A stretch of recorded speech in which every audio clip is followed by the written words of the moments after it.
Merci de me recevoir ici. Donc, c'est la première fois qu'on va présenter un peu là, les résultats c'est un projet de recherche, là, donc financé par le MEIE. PSES, c'est le programme de soutien à l'économie sociale. Donc, toutes les entreprises d'économie sociale étaient les bienvenues pour appliquer à ce programme-là. Nous, on a été sélectionnés, puis c'est un projet qui se fait sur un an et demi, puis là, ça fait déjà un an, donc on a des choses à présenter. Donc, c'est qui le comité de pilotage de ce projet-là? Bon, Pivot Architecture. Pivot, c'est la première coopérative de travail en architecture au Québec. ALT, on est la première coopérative d'ingénierie au Québec. Rommel, c'est un GRT, un groupe de ressources techniques. Donc, historiquement, c'est eux qui faisaient toutes les accès logis, c'est eux qui faisaient sortir de terre là, les projets de coopératives d'habitation et d'OBNL. Donc, eux autres, c'est plus en gérance de projets, montage financier qui sont impliqués. Donc, la présentation rapidement. Je vais mettre un minuteur, donc je suis habitué de travailler avec un minuteur. Je vais mettre ça ici. 40 minutes, ça va. On m'a dit que j'avais 45. Je pense qu'on a dépassé un peu. On va y aller rapidement dans ces eaux-là. Présentation générale du projet qui a été faite très succinctement par André, mais je vais rentrer plus en détail. Boîte à outils, donc c'est les premières choses qu'on développe. Là, c'est des outils. On va rentrer dans le concret des projets pilotes. Donc, on a développé des outils dans le cadre de projets pilotes. Puis ben là, on est rendu au moment du projet de recherche de partage et de diffusion. Donc ici, on avait une belle opportunité de faire un premier pitch. Là. Vous êtes mes cobayes. Là. Donc de comment vont être reçues un peu là, les choses qu'on a développées. Puis un petit point aussi sur la suite des choses, parce que c'est un financement sur un an et demi, mais ça ne veut pas dire que les défis s'arrêtent après un an et demi, puis que ce ne serait pas pertinent de continuer. Donc, pour le projet en général, donc moi je pensais qu'on avait l'achat qui présentait avant moi. J'ai eu l'œuf, j'ai pas vu les deux présentations. Donc, d'un côté, on a présenté un peu plus l'économie sociale. Ici, malheureusement, je n'ai pas vu de quoi on parlait. Fait que je vais retourner sur le contexte de l'immobilier social, la complexité croissante des projets. Qu'est-ce qu'on entend par là? Ben, c'est qu'en immobilier social, il y a eu, puis là, je vais y aller là, dans tous les points pour parler de ça, là, mais il y a eu un peu là, une atomisation des programmes de financement. Fait qu'avant, tu avais un programme, tu faisais ton logement, puis c'était réglé. On l'a abordé dans l'autre salle, de l'autre côté. Là, on est rendu avec une panoplie de programmes de financement en performance énergétique, différents paliers gouvernementaux, municipaux. Ils ont toutes des exigences différentes. Puis, ils ont des exigences qui font que tu as besoin de plusieurs types de professionnels pour travailler sur ton mandat et que les exigences, parfois, sont contraires. Donc, ça demande un haut niveau de coordination pour des projets qu'on essaie de sortir pour le moins cher possible. Donc, il y a cette complexité-là. Il y a la dégradation du parc immobilier existant. Là. Donc, on a mis de l'argent pour les construire, mais on en a peu mis pour les entretenir. Pour les HLM, c'est une chose, mais pour toutes les coops et les OBNL, c'était laissé à leurs propres initiatives d'entretenir ce parc-là. Puis nous, on constate en tant que professionnels sur le terrain qu'à bien des égards, ça a pu être déficitaire sur plusieurs aspects. Donc, il y a eu de là un manque d'entretien, mais un manque de financement aussi dans notre métier. Là, au jour le jour, il y a une perte d'unités de logement en ce moment dans le parc d'immobilier social. Donc, on en perd plus qu'on en construit. Donc, on le mentionnait de l'autre côté, il faut travailler à la fois sur la construction pour faire sortir des logements, mais si on ne travaille pas non plus sur maintenir ce qu'on a, ben on est en perte nette. Donc, il faut faire les deux en même temps. Je vous ai dit que je passais au travers de tous les points. Là, les financements atomisés, là, ça n'aide pas personne. C'est des opportunités de financement additionnelles, mais en même temps, c'est une lourdeur additionnelle, puis une complexité au niveau de la réalisation des projets. Puis l'ouverture des projets aux promoteurs privés, bien, tôt ou tard, on est là, le marché il est privé au Québec, il faut travailler avec, mais ça amène un degré de complexité additionnelle de travailler avec des joueurs qui sont peu habitués de travailler avec les règles et les exigences de l'immobilier social dans un contexte de réalisation de logements abordables. Donc on ne parle plus d'immobilier social, on parle de logement abordable. C'est du pareil au même, sauf que là, on ouvre la porte au privé. C'est des opportunités qui sont quand même complexes à mettre en œuvre. Les objectifs du projet, mobiliser les acteurs du secteur face aux enjeux. Donc, on a, dans l'autre côté, on présentait, là, il y a une panoplie, donc beaucoup d'OBNL et de coop qui ont des petits parcs immobiliers. On a beaucoup de réseaux, puis c'est du monde qui travaille, qui essaie de se concerter, mais qui arrive quand même à travailler en silo de temps en temps. Donc, on veut les mobiliser pour travailler ensemble. On veut pérenniser le parc de l'immobilier social existant, on l'a mentionné, il y a un problème avec ça. Favoriser la qualité des nouvelles constructions. Fait on ne veut pas juste construire plus vite puis pour moins cher, il faut garder en tête la qualité. Parce que si on ne construit pas en qualité aujourd'hui, ben c'est dans 10, 15, 20 ans qu'on va avoir des problèmes, encore une fois, d'entretien. On veut encourager la concertation, la collaboration, le partage de connaissances. Nous, on est des coops, on s'est monté sur le modèle open source. On veut donc, ce qu'on développe dans le cadre d'un projet de recherche financier, l'objectif, c'est de le partager. C'est les pratiques qu'on développe, c'est qu'on les adopte ensemble, puis qu'ensemble, on aille plus loin. Contribuer au développement d'un secteur durable, collaboratif et inclusif. Le plan d'action Documentation des pratiques existantes. Moi, je le trouve un petit peu bas, ce micro-là. Vous me direz si c'est trop fort. Je suis habitué de parler un peu plus proche du micro. Là. Documentation des pratiques existantes. On arrive là, dans un domaine où il se fait déjà des choses. Là. Mais il y a des choses qui vont pas bien. Ce qu'on veut savoir, c'est qu'est-ce qui va bien, qu'est-ce qui va pas bien. Donc, c'est comme ça qu'on a commencé le projet, en rassemblant les acteurs du secteur pour voir c'est quoi déjà les boîtes à outils qui existent à gauche, à droite. Là, les milliers de boîtes à outils que tout le monde a déjà faites. Quels sont les angles morts dans ces boîtes-là, puis comment on développe des nouveaux outils qui vont mieux refléter la nouvelle réalité des projets qui s'en viennent. Donc, il y a toujours des problèmes récurrents, donc on a fait l'analyse de ça. On a fait un développement ou une bonification d'outils, des fois des outils qui étaient existants, qui me demandaient juste une bonification. On a fait la réalisation de projets pilotes, puis là, on fait la mise en œuvre, puis la diffusion, le partage et la formation. Donc, aujourd'hui, c'est juste diffusion at large, mais on va développer aussi des formations. La démarche, ici, on a été accompagné par Meilleur Monde, qui est une coopérative en design de services. La démarche qu'on a faite avec les acteurs qu'on a mobilisés, une cartographie préliminaire, dans le fond, des projets en immobilier social, des entrevues avec les parties prenantes. Puis là, c'est qui les parties prenantes? Je pense qu'on en a parlé précédemment, mais nous, les parties prenantes qu'on a consultées, c'était les groupes de ressources techniques, les gestionnaires de projets, les architectes, les ingénieurs, les entrepreneurs, qui souvent sont sortis de l'équation, mais comme on avait la réflexion de comment on les intègre le plus possible en amont. Donc, les entrepreneurs qui font de l'immobilier social, les coops d'habitation, les gestionnaires immobiliers, les bailleurs de fonds également. Donc, tout ce monde-là, on les a mobilisés.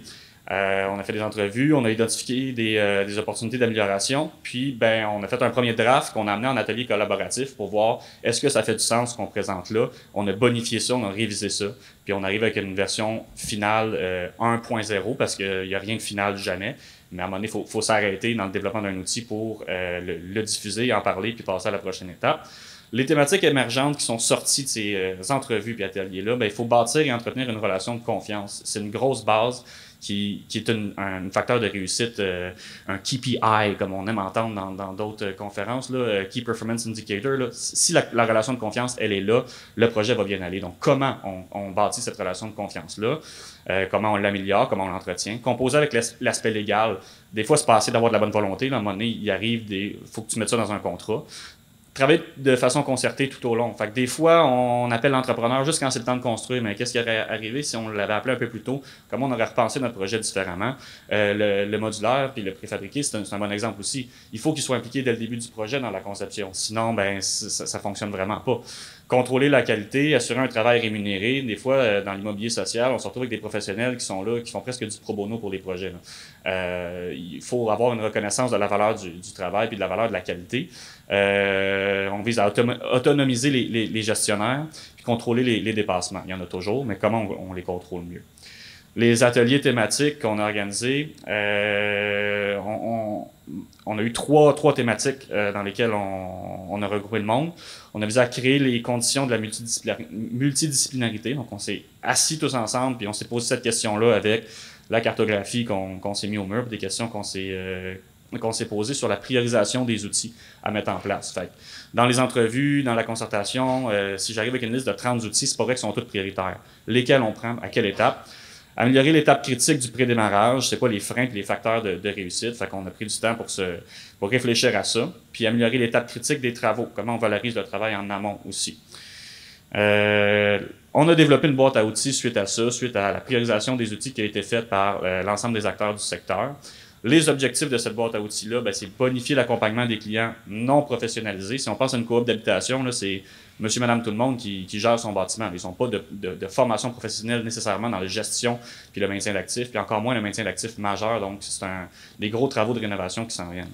Améliorer la communication, faciliter la collaboration. On avait des coops de professionnels qui étaient là ensemble, mais c'est pas parce qu'on est des coops que intuitivement on a toutes les meilleures techniques de collaboration. Il faut prendre le temps des fois de se dire bon, voici comment on va collaborer ensemble. Fait qu'on a pris des projets pilotes pour définir puis mieux cadrer ces méthodes-là.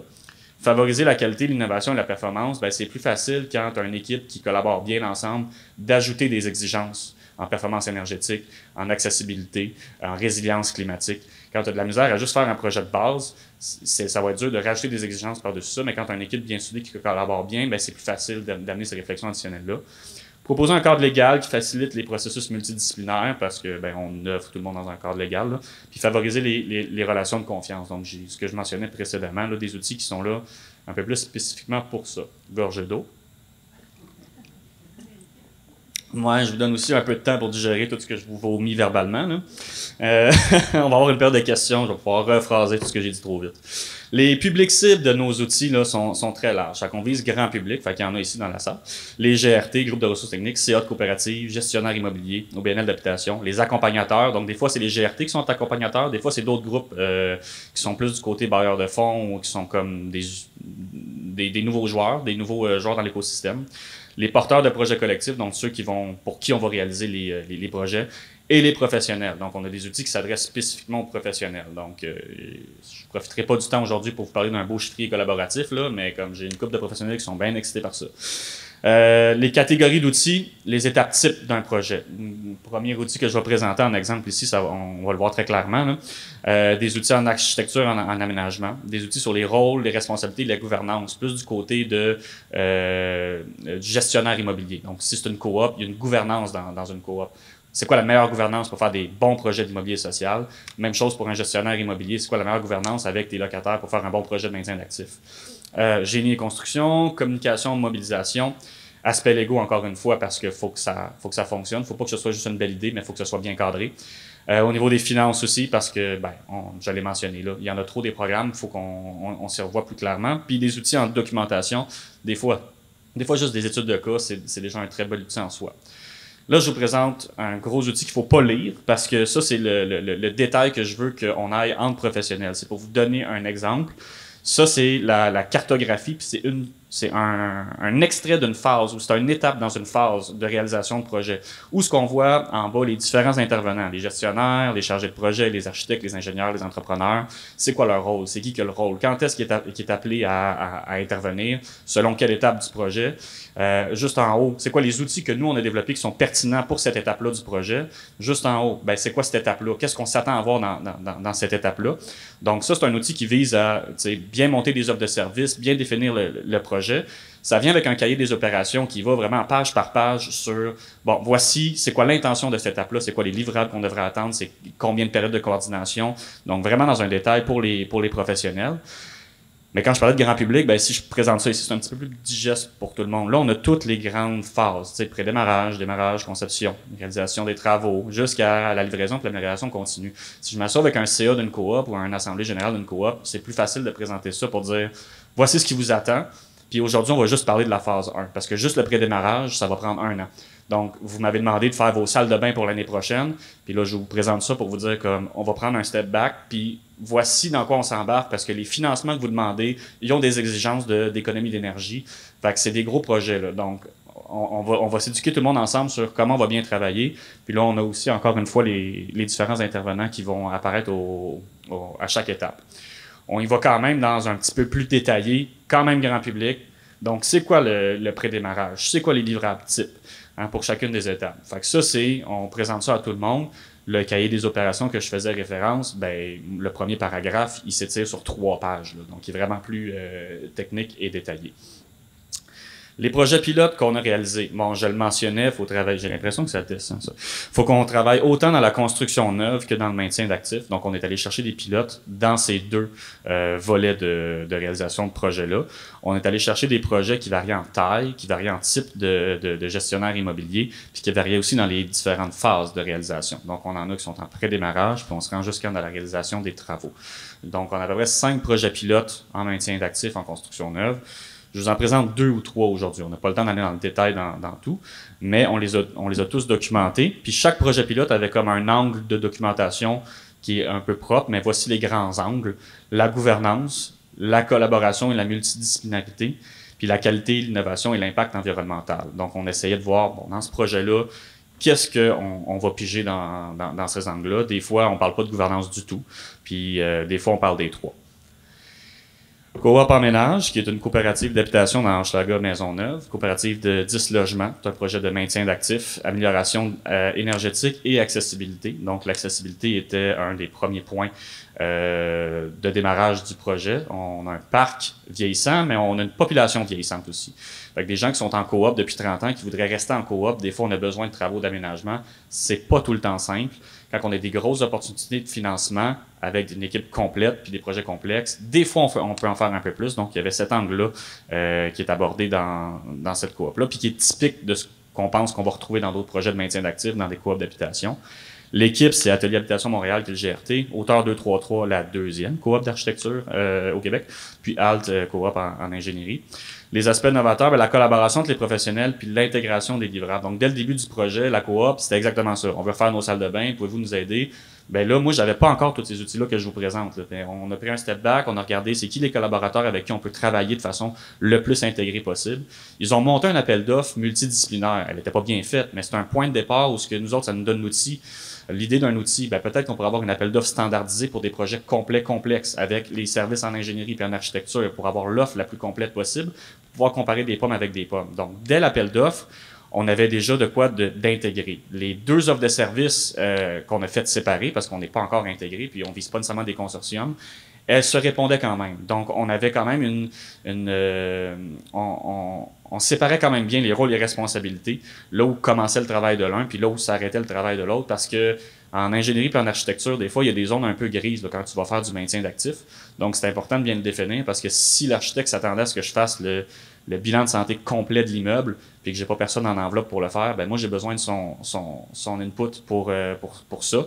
Puis c'est ça l'intégration des livrables, c'est-à-dire que nous, notre livrable qu'on a fait, le rapport d'état d'immeuble, l'architecte est repassé dessus, il a complété les sections qui sont en lien avec sa discipline, puis quand ça a été le temps de proposer son étude de faisabilité, puis en adaptabilité, puis les coûts de projet, on s'était envoyé nos livrables à l'interne avant, puis on s'était bien coordonné.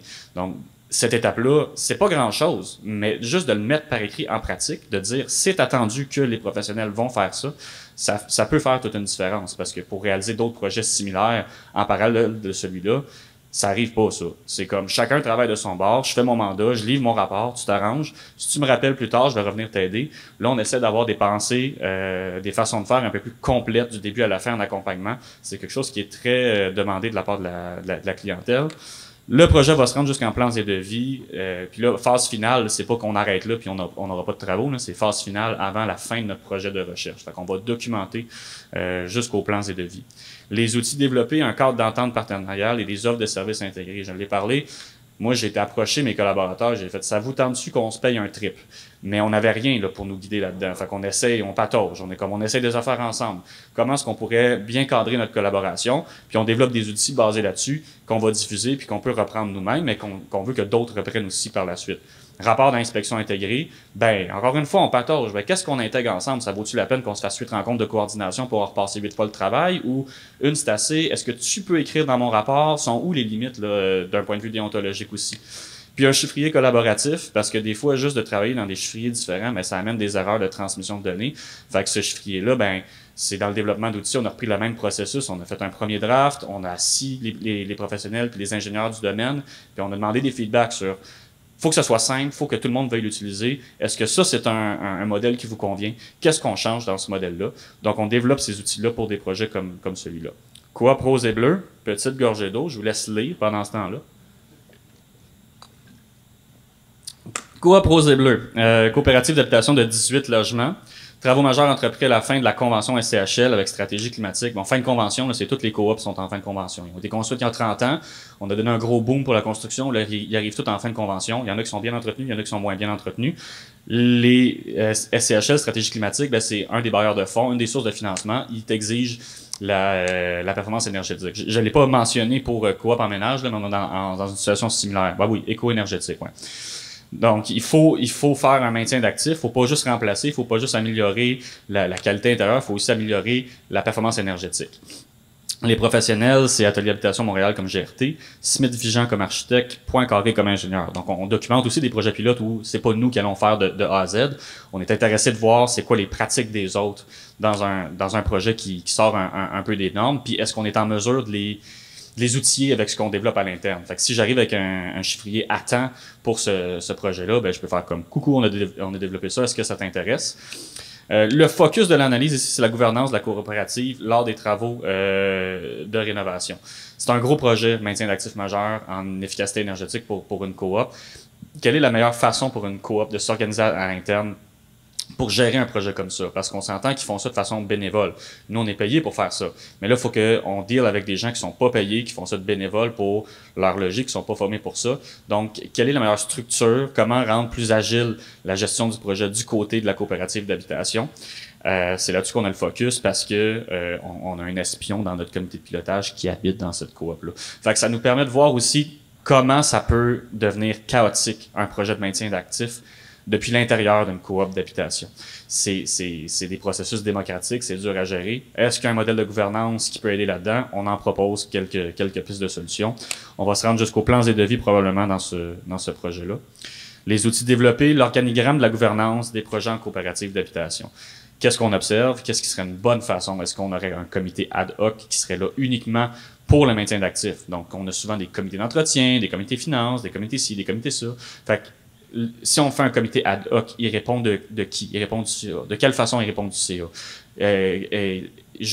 Quelles sont ses responsabilités? Jusqu'où il peut aller dans la prise de décision puis redemander des comptes à rendre? Quel est le degré là, de liberté de ce comité-là? C'est le genre de choses qu'on présente là-dedans. Cartographie des processus d'un projet de maintien des actifs, où vous en avez eu un preview.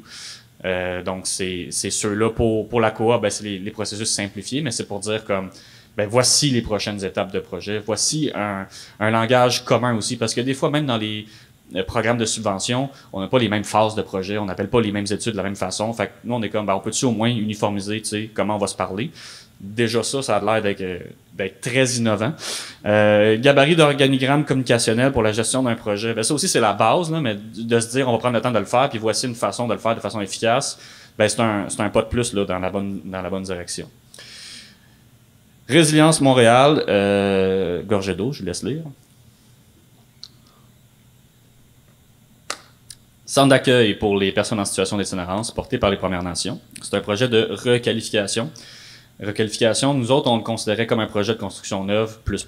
Parce qu'on part d'un bâtiment existant, on part avec des problématiques qu'on n'aurait pas dans une construction neuve. Donc, on commence avec un projet de maintien d'actifs, puis après ça, il faut faire un projet de construction neuve par-dessus ça, parce qu'on change l'usage, puis on va ailleurs. Fait que c'est comme le plus compliqué des projets. Les professionnels bâtir son quartier comme GRT, Pivot comme architecte, Altcoop comme ingénieur. L'aspect novateur, le focus de l'analyse, récupération des eaux de pluie, performance énergétique accrue. Réemploi des matériaux de construction puis l'intégration de l'entrepreneur en amont.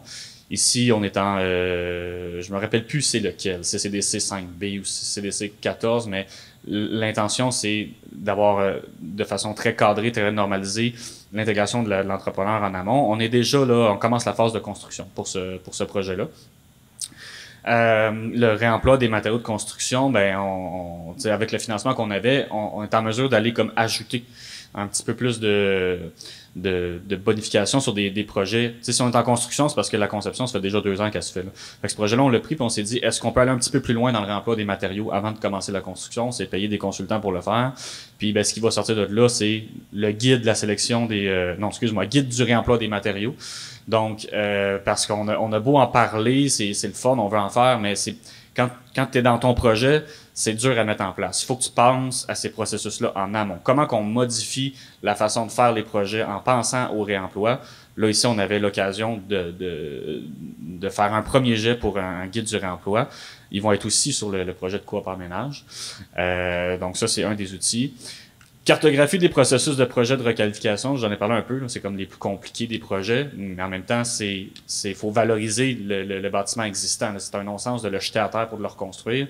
On aurait moyen de répondre à beaucoup plus de besoins en immobilier si on était plus agile dans notre requalification de bâtiment, mais c'est rarement facile, c'est rarement simple, ça coûte souvent de l'argent. Fait est-ce qu'on peut déjà s'entendre sur la façon qu'on va travailler ensemble? Ça, c'est un pas dans cette direction-là. Guide de la sélection des contrats et des clauses contractuelles favorisant la collaboration. Ben, même s'il y a des offres standardisées, des CCDC, toutes les couleurs de CCDC que tu veux, parfois ça vaut la peine d'enlever une clause, de modifier une clause, puis ça va faire une grosse différence au niveau de la collaboration, puis quand on parlait aussi de confiance de projet. T'sais. Fait qu'on développe des guides sur, bon, est-ce que tu travailles avec des processus standards ou est-ce que tu veux faire tes offres de services sur le side, puis voici des bonnes clauses à mettre dans tes offres de services pour assurer une collaboration, puis qui est bénéfiquement mutuelle, qui ne va pas tirer la couverture trop d'un côté. Diffusion des outils, ben nous voilà aujourd'hui.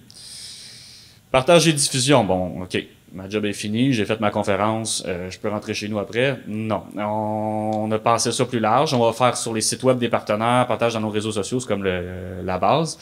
Mise en commun dans la boîte à outils de l'immobilier collectif. Là, moi, je présente un PSES, donc un projet de recherche financé par le MEIE. On a travaillé avec 2 autres PSES dans le secteur de l'immobilier collectif qui regardaient des angles différents. Fait que des fois plus en amont, des fois plus concerté macro. Puis tout le monde fait des boîtes à outils, fait on va au moins les arrimer, on va au moins les faire parler, on va au moins les héberger au même endroit, on va au moins essayer qu'il n'y ait pas de redondance, qu'il y ait une complémentarité. Donc la mise en commun dans la boîte à outils de l'immobilier collectif.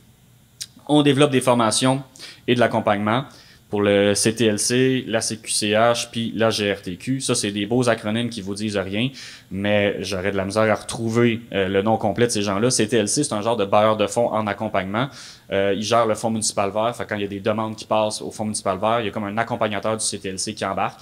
Donc, ils ont un rôle en accompagnement, puis la formation pour eux, c'est pertinent. CQCH, là, c'est la Corporation québécoise des coopératives d'habitation. Fait que c'est comme un réseau de coop d'habitation qui veulent aider à former les coops d'habitation pour mieux faire leur projet. Fait qu'ils forment des gestionnaires pour les coops d'habitation, puis ils se mettent en place un programme de formation. Puis nous, on a dit, on pourrait vous aider à travailler sur certains des points de ce programme-là parce que voici nos outils, voici où est-ce qu'on pourrait bien travailler ensemble. Même chose pour la GRTQ. Donc, eux, c'est l'Association des groupes de ressources techniques du Québec. Donc, quand on parle de chiffrier collaboratif, eux autres, ça les allume bien plus parce que, OK, fait que c'est comment on fait le lien entre le chiffrier des professionnels, le montage financier. Fait que c'est des discussions qui sont en cours en ce moment pour le partage des outils qu'on développe au travers de ce réseau-là. On va faire un événement rassembleur en immobilier collectif en février aussi, où on va diffuser ensemble. Il va s'appeler le Forum de l'immobilier collectif. Les partenaires, l'entremise, le TIES puis l'ESA, donc le chantier de l'économie sociale et le CTLC.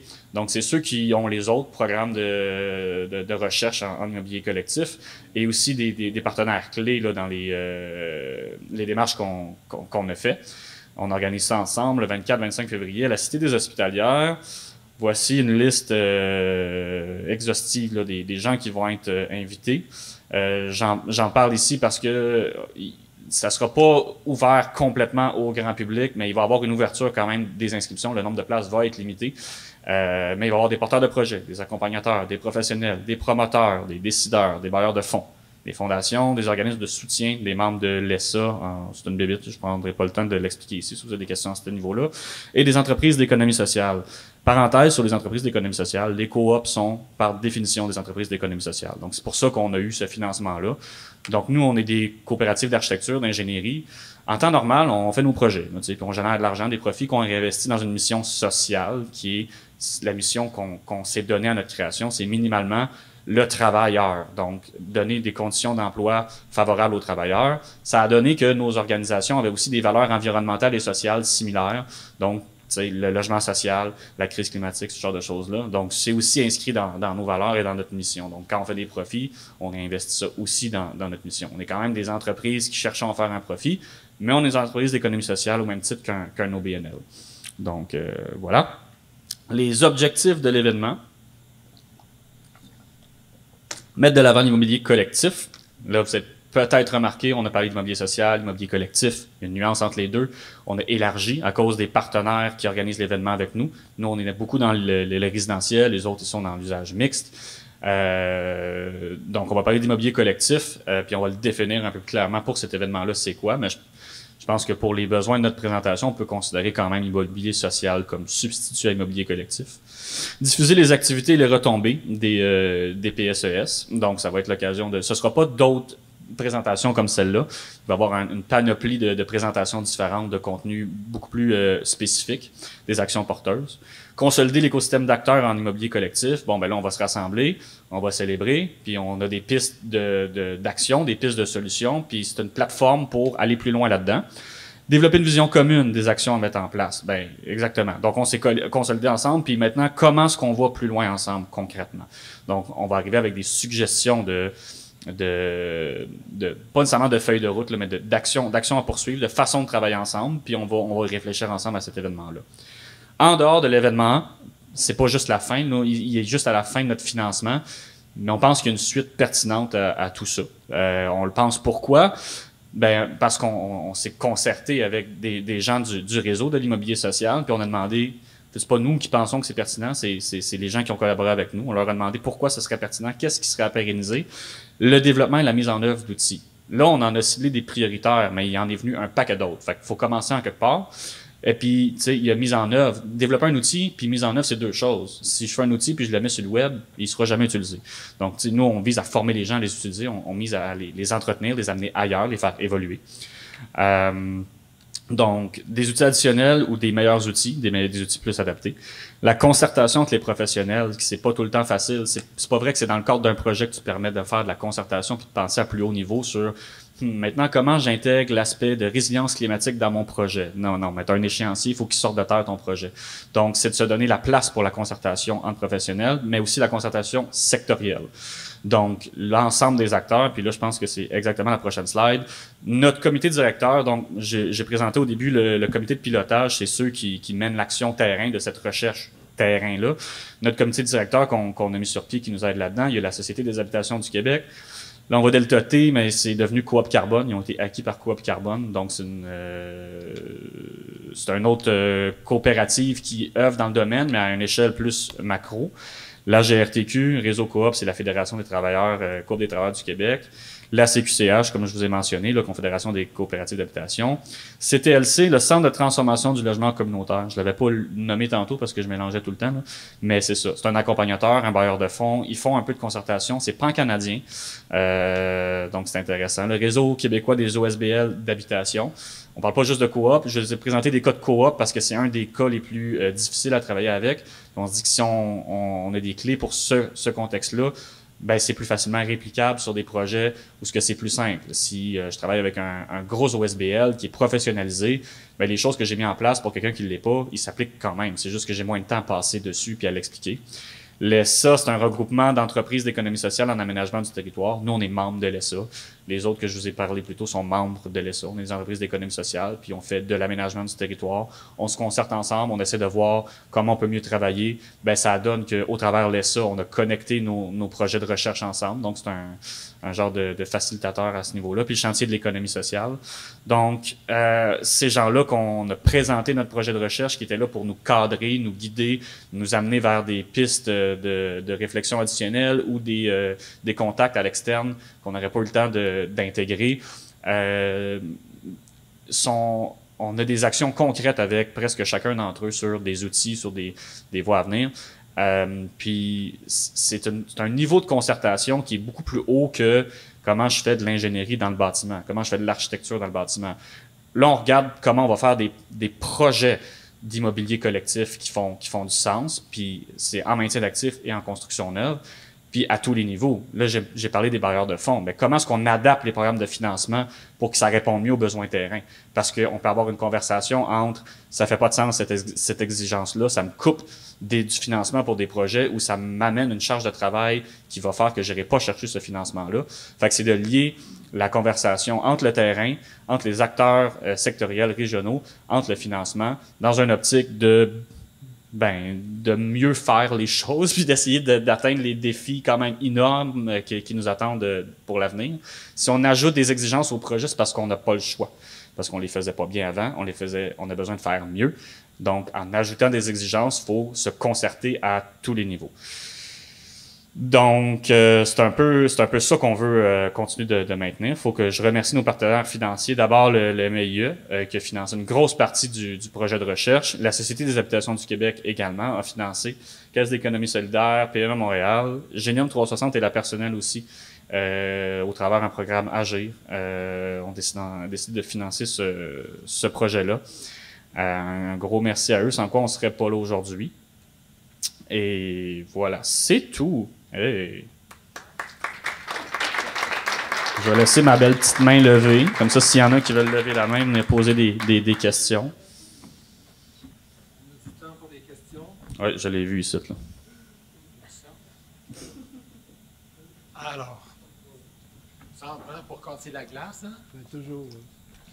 Merci encore pour la présentation. C'est vraiment beaucoup d'informations. C'est beaucoup de matériel. C'est beaucoup de matériel. Moi, c'est un commentaire, en fait. J'ai aimé ça au début, qu'il y avait un certain symbole qui résumait un petit peu.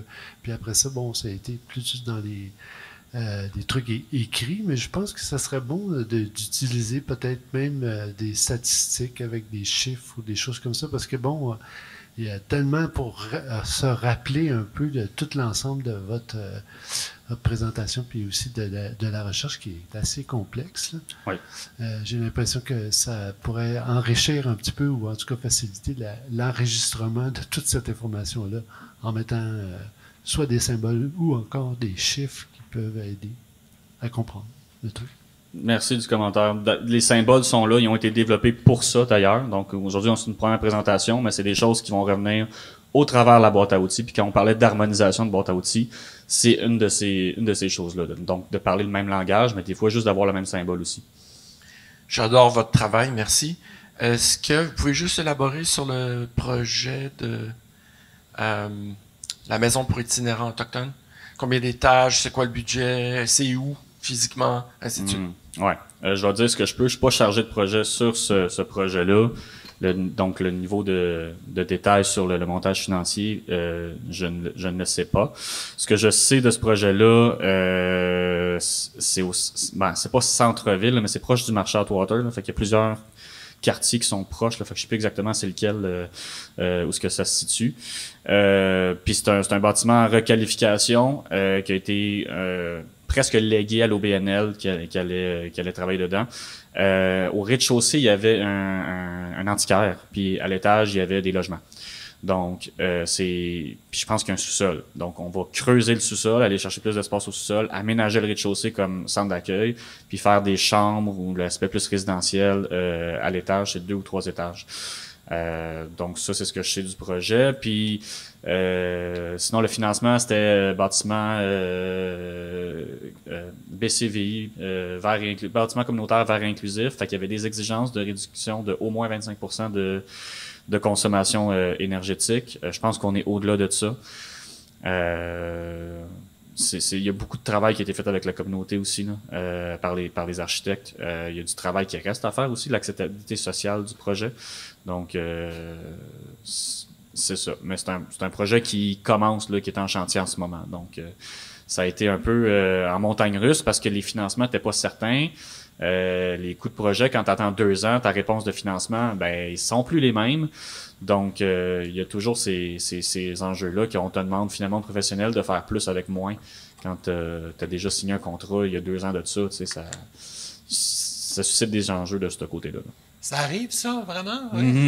T'en connais rien de ça, hein? Vous avez une question. On a du temps pour quelques questions. Merci. Commencer par une. D'abord, je vous remercie pour votre énergie. Vous êtes tout à fait la personne pour toutes les réalisations. Vous allez à fond, vous expliquez. Moi, je ne suis pas familière avec tout ce que vous dites, mais j'ai suivi ça, j'ai pris autant que j'ai pu prendre. Vous êtes jeune. Je vous encourage, au nom de tous les gens qui vont en bénéficier, et s'il vous plaît, gardez votre expertise connue, faites-vous connaître pour qu'il y en ait plus qui fassent comme vous et que ça vous facilite. Toutes vos réalisations vont vous ouvrir des portes, ça va être des leviers encore, et ça va être beaucoup plus facile pour vous. Mais gardez votre énergie parce que tout le monde en a besoin. Ben, merci beaucoup. Puis un mot d'encouragement. Oui, mais c'est l'intention dans la diffusion puis dans le partage. On sait qu'on Alt Coop, là, on est 15 membres. Là. On va pas sauver la planète, là, même si c'est notre intention initiale. Ben, on va sauver du monde. On va sauver un peu. Puis c'est en partageant, en fait, qu'on veut impliquer le monde. Tu sais, on est de l'économie sociale, puis on a cette réflexion-là dès le début, comment on intègre des acteurs qui n'est pas de l'économie sociale, tu sais, dans le bateau avec nous. La coop en ménage, c'est un bon exemple. Ils nous faisaient confiance dès le début parce qu'on était une coop. Ça s'appelle l'intercoopération. Les coops, ils trustent les coops. Là. On le sait là, qu'on a les mêmes valeurs. C'est rarement assez pour que tout le reste se passe bien, mais il y a déjà cette base-là. Puis ça facilite aussi l'intégration de d'autres joueurs qui sont pas du milieu de l'économie sociale. Fait que moi, tout ce que je veux, c'est de l'ouverture de ces gens-là qui sont pas du milieu de l'économie sociale. Puis dans nos ateliers de concertation, là, les entrepreneurs, ils sont pas issus de l'économie sociale. Il y en a pas. Il y avait une coop entrepreneur général. Il y a une coop entrepreneur général au Québec. Elle est à Québec.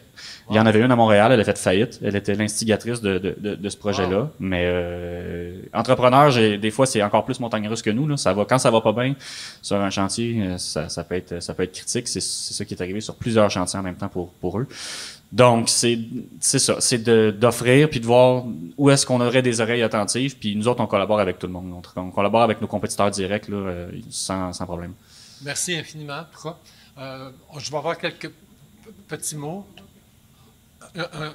Un autre mot d'encouragement? Oui, une question. Allez-vous-en dans le solaire, monsieur? Pardon? Allez-vous-en dans le solaire.